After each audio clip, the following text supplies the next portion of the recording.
Bonjour à tous et bienvenue dans Souvenirs d'écolier. Chaque semaine, je reçois une personnalité qui se confie pour moi sur son enfance et sa scolarité. Avec moi cette semaine, Paola. Bonjour Paola. Bonjour. Alors, tu es chanteuse. Oui. Le grand public t'a découverte à l'occasion du retour de la Star Academy, il y a maintenant 1 an. Tu avais été éliminée au moment de la semaine des duos. Oui. Et depuis, tu as sorti plusieurs titres, dont le dernier, Belle, il y a quelques semaines. Et on regarde tout de suite un extrait du clip. Ce soir, je me fais la belle, loin de tout ça, je me ferai belle, trop belle, rien que pour moi. Ce soir, je me fais la belle, loin de tout ça, je me ferai belle, trop belle, rien que pour moi. Alors, est-ce que tu es satisfaite du résultat ? Ouais, je suis contente. J'ai des beaux retours. J'ai l'impression qu'il y a des personnes qui s'identifient et c'est ma plus belle récompense, je pense. Donc non, je suis plutôt contente. C'est un beau début. Comment tu vois la suite ? Je continue de faire de la musique et de faire ce que j'aime et voir comment ça prend. J'évite de me poser trop de questions et voir trop loin. Même si dans la vie de tous les jours, je fais plutôt l'inverse. Mais là, par rapport à mon projet, j'essaie de vivre au jour le jour et de faire ce que j'aime surtout. Est-ce qu'il y a des concerts de prévus ? Ouais, il y a un premier concert de prévu là, le 30 mai aux Étoiles, qui est complet, et puis un deuxième le 6 novembre. Aux Étoiles, c'est à Paris, le 10e ? Oui, je sais pas l'arrondissement, je suis nulle, mais ouais, c'est à Paris. D'accord. Les Étoiles et après, Café de la Danse. Donc des concerts à Paris. À Paris, ouais. Et dans les prochains mois, tu regardes pas aussi loin, t'as dit En fait, c'est que je pense que c'est une sorte de petite protection que je me mets en me disant ok, te mets pas trop de... j'ai des rêves évidemment, mais je suis plus en mode satisfais-toi de ce que t'as et c'est déjà c'est cool. pas mal déjà. C'est déjà beau ce que je vis, donc ouais, carrément. Et alors, on va totalement arrêter de se projeter dans le futur, on va faire un petit flashback, on va regarder en arrière. Pour commencer, où est-ce que tu as grandi ? J'ai grandi à Angers, plus précisément donc Angers, c'est la grande ville plus connue, mais à Châteauneuf-sur-Sarthe. Voilà. Pas facile à placer. Une demi-heure. Un petit peu de temps. Ouais, c'est ça. Mais que je porte dans mon cœur, petit village où j'ai grandi. J'ai fait mon école primaire et le collège là-bas. Et tu vis toujours à Angers ? Et là, je vis à Angers toujours, ouais. Ton enfance là-bas, c'était comment ? C'était chouette. J'ai une très belle enfance, un entourage familial adorable. Et non, franchement, j'en ai que des bons souvenirs. Que des bons souvenirs ? Ouais. Donc on peut dire que tu as eu une enfance heureuse ? Ouais, franchement, ouais. T'avais des frères, des sœurs ? Ouais, j'ai 3 frères et sœurs. Et là, j'ai un frère de cœur. Voilà, on est famille d'accueil. Et donc, vous êtes famille d'accueil en plus ? Oui, ouais, ma maman est famille d'accueil, enfin, est assistante familiale. Et donc, on est famille d'accueil. Donc elle avait 5 enfants à la maison ? Là, non, c'est récent. Enfin, ça fait 5 ans qu'elle fait ce métier-là. Donc, nous, avec mes frères et sœurs, on n'était plus du tout enfants. On était adultes. Donc, Quelle relation tu avais avec justement tes frères et sœurs en grandissant ? On est très fusionnels, déjà on est très proches en âge. Mon frère, donc moi je suis la deuxième, j'ai ma sœur qui a 3 ans de plus que moi, mais sinon on est tous... mon frère derrière moi est arrivé 18 mois plus tard, ma petite sœur a pareil, donc non, on a tous été toujours proches. Et à 4 en fait c'était un peu ça, on formait une petite équipe quoi. Un vrai clan quoi. Carrément. Pas besoin d'autres amis, limite. C'est presque ça. Je me suis fait la remarque quand on partait en vacances en camping. J'en parlais avec des copains la dernière fois. Et en fait, on se suffisait, quoi. Alors, on paraissait un peu asocial parce qu'on était dans notre petit coin, mais on se suffisait vraiment. On pouvait faire une équipe de foot, 2 contre 2. En fait, on pouvait vraiment... Oh, de foot. Un semi-foot, quoi. Un mini-foot. Hein. On arrive à l'école, t'étais quel genre d'élève ? J'étais un peu l'entre-deux En fait, j'aimais apprendre, mais j'avais des difficultés dans la concentration. J'avais tendance à un peu me dissiper toute seule. Et donc, je m'en sortais, mais j'étais en général un peu dissipée, un peu la tête en l'air, quoi. Mais par ce problème de concentration surtout, je pense. Est-ce que tu étais bonne élève ? Ça va. En fait, j'ai toujours été dans le respect. J'ai jamais été trop à mettre le bazar dans la classe, mais j'aimais quand même beaucoup papoter. Forcément, j'étais un peu la... Toutes les filles. Voilà. Bavarde, quoi. J'étais la pipelette un peu au fond du rang. Mais ça dépendait des matières. Il y a des matières, vraiment, quand j'étais passionnée, je gobais les mots des profs. Et puis... Voilà. Et c'était quoi les matières qui te passionnaient ? J'aimais beaucoup l'anglais. La philo, j'ai adoré, mais on n'a eu qu'une année donc au lycée. Les langues en général. C'est plus les sciences qui me posaient problème. Après les sciences littéraires. Exactement. Après, les sciences humaines, j'ai quand même été passionnée aussi, mais c'est plus les maths, en fait, qui étaient compliquées. Est-ce que tu gardes un bon souvenir de ta scolarité ? Ouais, franchement, ouais. T'avais des bonnes notes ? Ça va, j'étais dans la moyenne, en fait. J'étais vraiment, même une moyenne basse, quoi, mais j'étais entre les 12 et les 13, quoi. J'étais là-dedans. Bon, ça va. Ça va. Ouais, mais j'étais bien, quoi. J'étais jamais catastrophe. Si je te demande un souvenir d'écolier, là, précis, d'écolière, à nous partager? Qu'est-ce qui te vient en tête? Je sais pas, un souvenir. Ça peut être drôle. Ça peut Ouais, être bah triste. moi j'ai un souvenir, ouais c'est drôle, j'ai un souvenir drôle avec mon prof de primaire du coup, Christian. J'étais déjà pipelette un petit peu, puis j'avais tendance à, je sais pas, à faire tellement attention aux gens autour que j'étais un peu une commère quoi, la commère du coin. Enfin j'étais un peu en mode, vas-y tiens, enfin je sais pas comment expliquer ça, mais du coup un jour ce prof-là m'a pris un chevalet, il m'a mis devant, il m'a dit, je sais plus ce qu'il avait mis. Il avait mis la commère je crois ou la concierge, je sais plus, pour dire si vous avez une question, voilà la concierge elle est devant et c'était ça quoi. Et ce prof là d'ailleurs quand je parlais il nous jetait des gommes. Ah bon, c'est Quand lui je me qui faisait ça? Il nous jetait des gommes, voilà, c'était vraiment le prof. Mais il était adorable en fait, il avait une technique, il était proche de nous et en même temps on avait un vrai respect pour lui et il avait une autorité naturelle quoi. Donc c'était drôle. Des gommes, Mais c'était très drôle en fait, je me retournais pour parler, forcément je sentais une gomme dans mon dos, bon bah c'est le moment de se retourner et d'écouter quoi. Mais c'était adorable, enfin, j'en ai un très bon souvenir et ce prof là, j'ai pleuré quand il a fallu le quitter quoi. Est-ce que tu as gardé contact avec des professeurs? Je l'ai recroisé récemment, l'été dernier, ce prof-là, Christian, parce qu'il habite pas loin de chez moi, mais on n'a pas un contact proche, mais j'ai... Il n'y a pas des profs qui t'ont suivi, qui t'ont écrit pour te féliciter, qui t'ont dit je t'ai eu à l'école? Si, je crois que j'ai un prof de français, je suis plus sûre, qui m'avait envoyé un message, mais il y a plus longtemps que ça, quand j'avais commencé quand même à faire des choses en musique, mais pas forcément depuis la Starac, mais voilà, après... Il n'y a pas eu de révélation post-Starac? Non, pas forcément. Pas forcément. À part ce prof-là, moi, que j'avais revu, qui m'avait félicité. Je crois que j'avais eu le droit à un message quand même par rapport à la Starac. Mais voilà. Alors, tu es chanteuse aujourd'hui, mais est-ce que plus petite, il y avait un autre métier qui te faisait rêver? Ben, en fait, j'ai toujours aimé le soin à la personne. J'aurais aimé être chirurgienne. Moi, j'aurais aimé ouvrir les corps et les soigner, quoi. C'est un truc qui me passionne. T'as pas peur du sang? Non, j'adore ça. Enfin, j'adore le sang, non, mais j'adore le corps, en fait.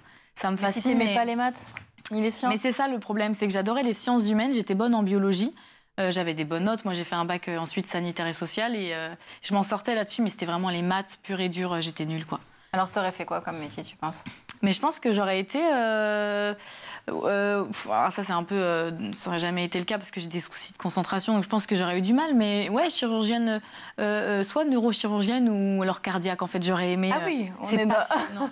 Mais en fait, j'aime trop ça. Je me pose tellement de questions sur le corps. Je m'intéresse tellement à ça que moi-même, quand je me suis fait opérer d'une petite opération débile de la mâchoire, je m'étais intéressée, j'avais regardé l'opération, comment elle se faisait. Enfin, j'aime trop ça, quoi.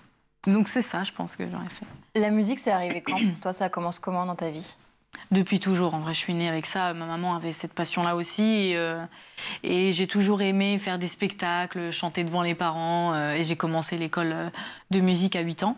Oui. Et après, ça s'est enchaîné comme ça, donc assez tôt quand même. C'est ta volonté à toi ou c'est ta maman qui t'avait poussée? Ah non, c'est vraiment moi. Je réclamais la scène et je réclamais les cours de piano, je réclamais le cours de chant. Ouais, non, j'étais vraiment... Et est-ce que déjà, dès le plus jeune âge, à ce moment-là, tu te dis je vais peut-être pouvoir en faire mon métier? Je pense que j'en rêvais intérieurement, mais je me suis jamais vraiment dit ça petite. Je rêvais en voyant des chanteuses que j'aimais, mais je sais pas, c'est venu quand même assez tard, hein, quand je me suis rendu compte que je pouvais juste partir du cursus un peu plus basique et me dire que... C'est venu quand? En fait, c'est venu depuis la Starac où je me suis vraiment dit, OK, là, en fait, je peux tout laisser. Et en faire mon métier ou en tout cas tenter ma chance quoi, parce que de base c'est quand même dur quoi, c'est Paris beaucoup et c'est beaucoup d'artistes qui existent déjà, donc c'est dur de mettre le pied dedans, donc c'est la Starac moi qui m'a aidé à vraiment y croire et me dire OK, j'y vais quoi. Tu te décrirais comment en tant qu'artiste? En tant qu'artiste, je dirais que je suis spontanée et que je suis je sais pas, assez légère je pense par rapport à ce que je vis. Je pense que j'ai une sorte de légèreté où je me dis, vas-y, je prends ce que je peux prendre et je laisse, pardon. T'as des sources d'inspiration?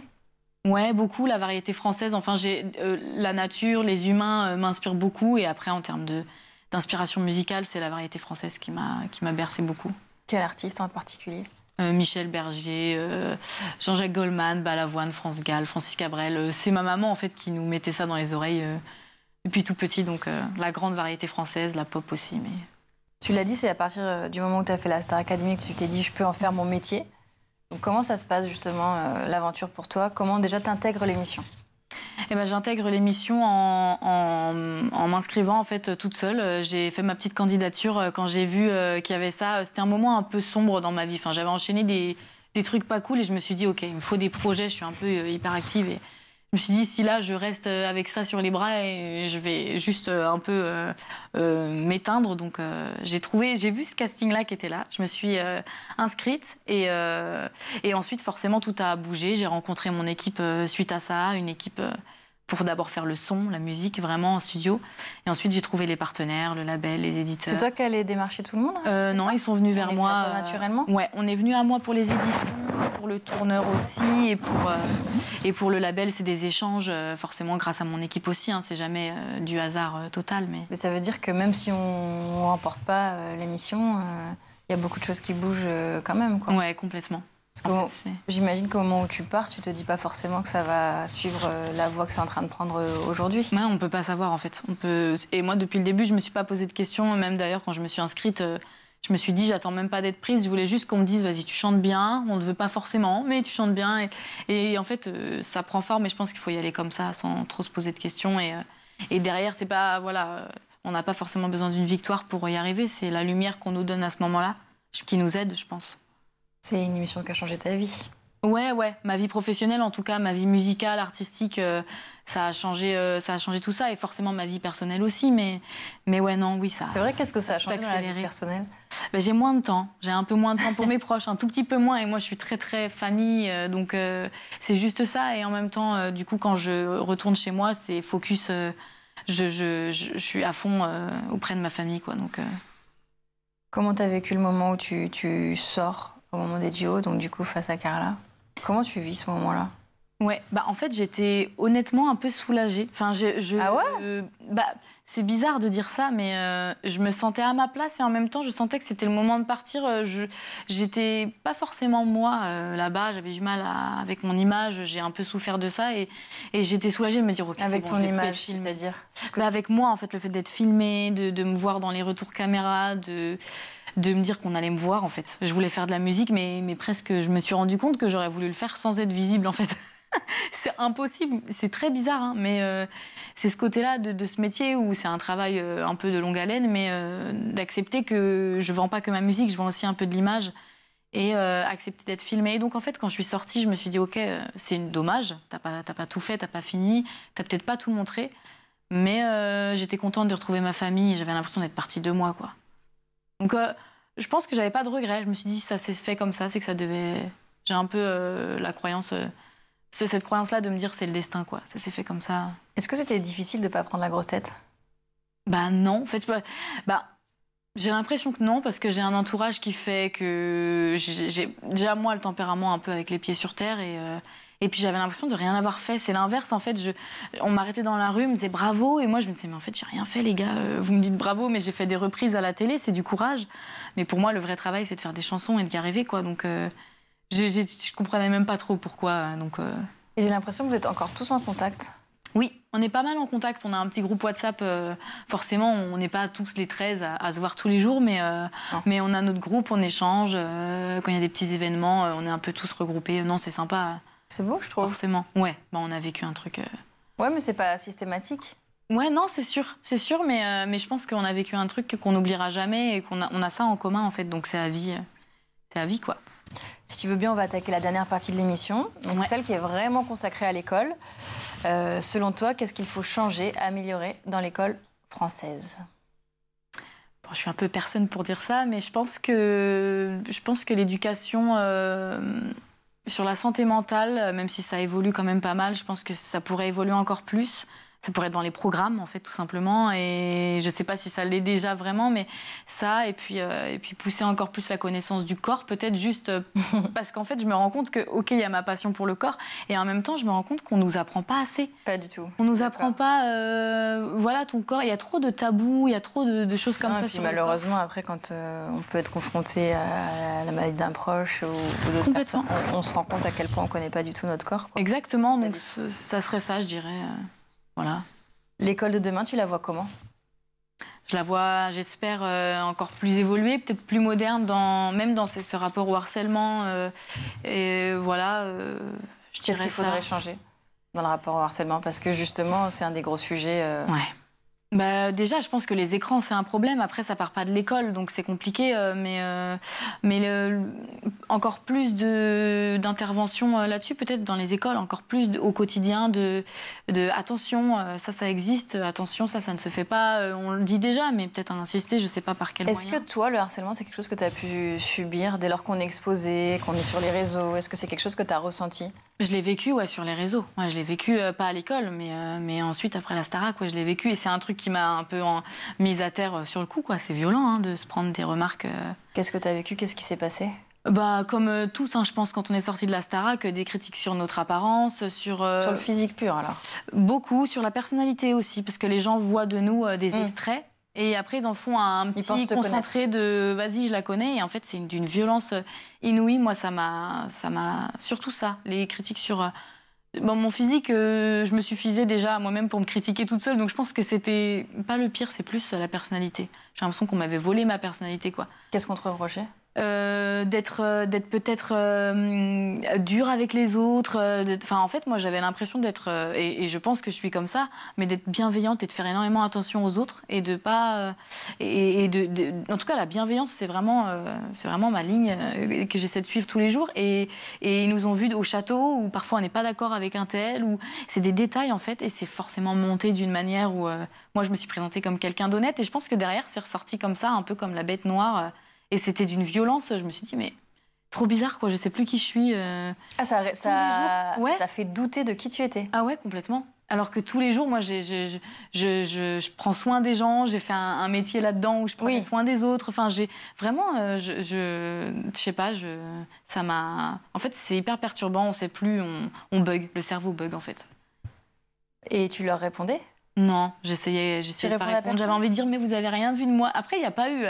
J'ai eu 10% de ça, c'était 90% d'amour à côté. Donc c'est juste que le cerveau focus sur ça, focus sur le négatif. Mais j'évitais de répondre parce qu'en fait ça alimente la chose et ça met le point dessus encore plus. Donc il faut juste garder patience et ça passe et c'est complètement passé. Mais c'est juste quelques mois après la sortie, forcément, c'était un peu intense. Et qu'est-ce que tu dirais là à des jeunes qui sont victimes de harcèlement scolaire? D'en parler, de s'entourer au maximum parce que seul on n'y arrive pas. C'est trop compliqué, même si on est fort émotionnellement. C'est pas possible tout seul, il faut s'entourer de professionnels, de proches qui seraient à l'écoute et de pas rester seul, quoi, et d'éduquer les enfants, quoi, tout simplement, à dire en fait des fois on peut blesser les autres, quoi, c'est important d'en avoir conscience. Merci Paola. Merci à toi pour ces mots, pour tes souvenirs. C'est déjà la fin de l'émission, on se retrouve nous très vite pour un nouveau numéro de Souvenirs d'écoliers sur School TV.